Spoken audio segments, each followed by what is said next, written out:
Taurus, hi! Welcome to Mr. Queen PH. At ito ang inyong energy update ngayong July 16 to 31, 2024.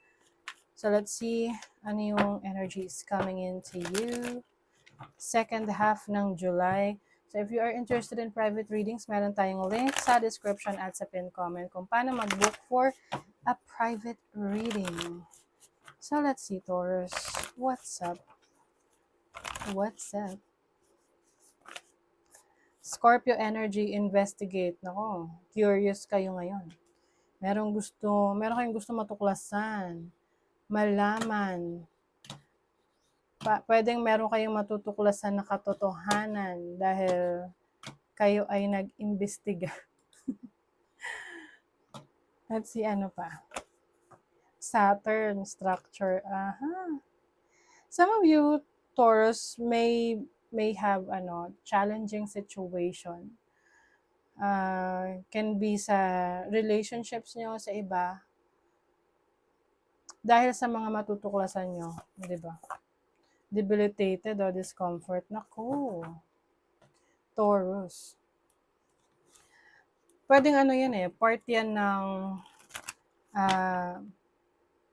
ng character development.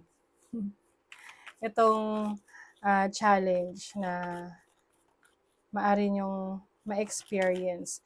Kasi parang hindi kayo komportable sa sitwasyon nyo. Pwedeng hindi kayo naging komportable sa nalaman nyo. Okay? What is your overall energy? The Ace of Wands.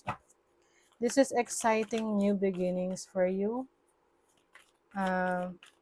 Maaring magte-take ka na ng action sa mga plano mo. Hindi na lang siya plano.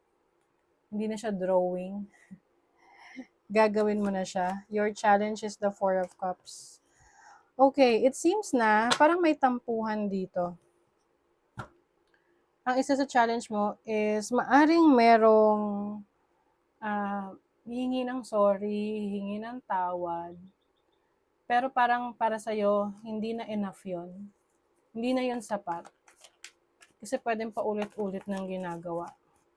So parang wala na siyang bearing. Diba? Halimbawa, itong taong to, gagawa ng kasalanan, tapos magsusorry, so patatawarin mo. And then the next, gumawa na naman ng same thing, or kasalanan naman, sorry na naman, patatawarin mo. Hanggang sa naging cycle na siya. So wala nang silbi yung pagsusorry, pag ganun.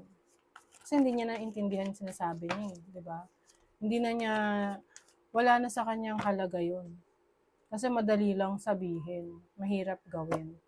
So your opportunity ako, ito naman, Three of Swords. Opportunity siya.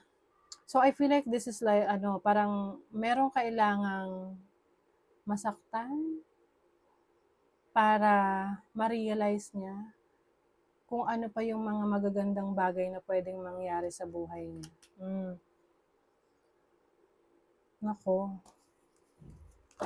Let's see. Ano yung blessing sa mga Taurus?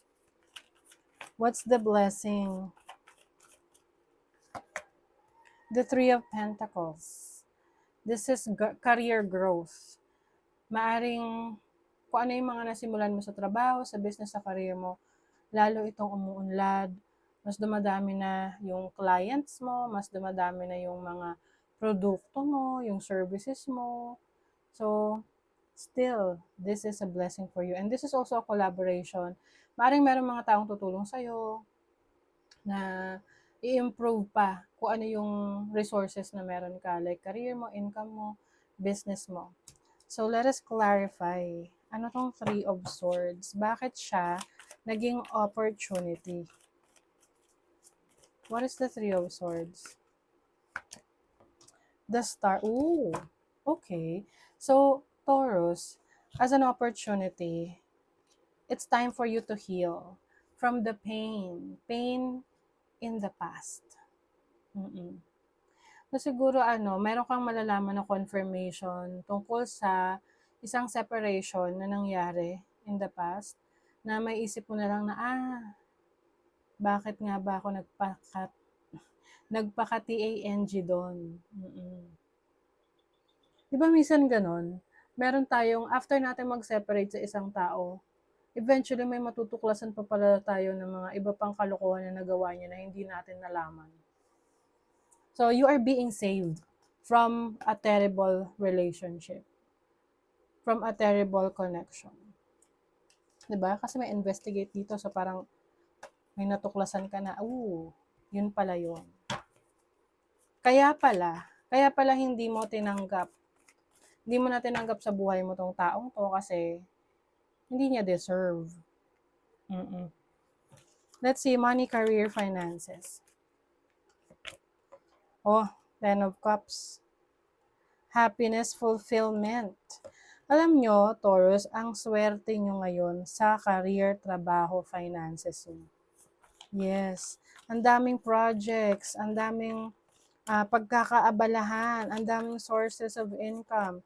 At hindi lang ikaw ang makikinabang dyan, pati family mo. You have the moon.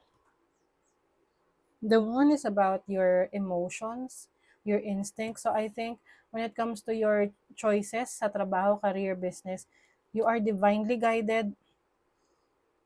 You are making the right choice for your career or business.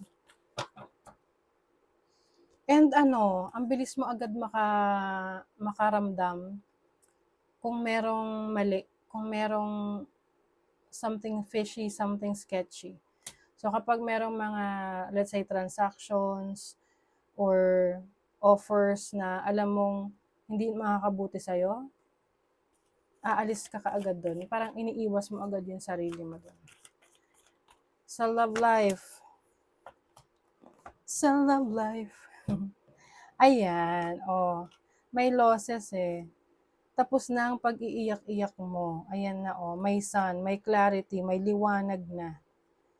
And with the Page of Pentacles, you are being focused now sa mga bagong opportunities na nagsisimula sa'yo sa trabaho mo, sa career mo.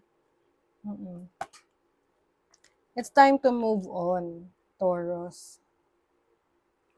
Kasi pwedeng nakaka-apekto yan sa productivity mo, sa mga bagay na dapat mo pa sana ay ginagawa, kaya lang nadidistract ka na dahil doon. So, it's time for you to focus on healing yourself at maging masaya. Ang daming mga bagong opportunities na darating sa'yo.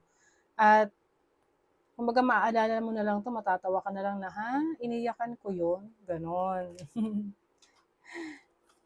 You have lilies. I feel like, merong parang new beginnings din to eh. Meron kang bagong inspiration. Someone who is parang magbibigay sa'yo ng kilig factor. Pwede meron kang marireceive na bulaklak or attention galing sa isang tao. And this person can mean parang siya, someone who is better than your past. Crossroads. This is choosing a path. Ayun na. Talagang naliliwanagan ka na anong path, anong landas yung tatahakin mo. Lalo dun sa iba sa inyo na hindi pa nakaka-move on from your past. Yes, you're moving on. You have a new direction. Yes. Sabi rito, bask in sunshine, secure, and content. Ito na yung sunshine mo. It's a new perspective, a new direction. Mag-ingat. Pag-ingatan nyo yung finances ninyo, ha? Pwede kasing magkaroon ng losses, no? Yung tipong may kumuha ng pera nyo, or pwede rin kasi ang isa sa naging dahilan ng issue ninyo rito, may kinalaman sa pera. Yung person mo, inutangan ka, hindi ka na binayaran, tapos naghiwalay na kayo, di wala na, di ba? Pwedeng ganun. But this can also mean yung mga transactions nyo online. Make sure na nire-review nyo muna bago kayo mag-transact online. Your purpose is personal expansion. Yes. Expansion. Growth. How can you be more intentional with your choices and live with more purpose? Wow. Intentional sa mga choices mo. Meron kang awareness at pipiliin mo kung saan ka mas mag-grow. Saan saan aligned yung iyong destiny, yung iyong purpose. Okay? So that is your reading, Taurus. Thank you so much. Bye.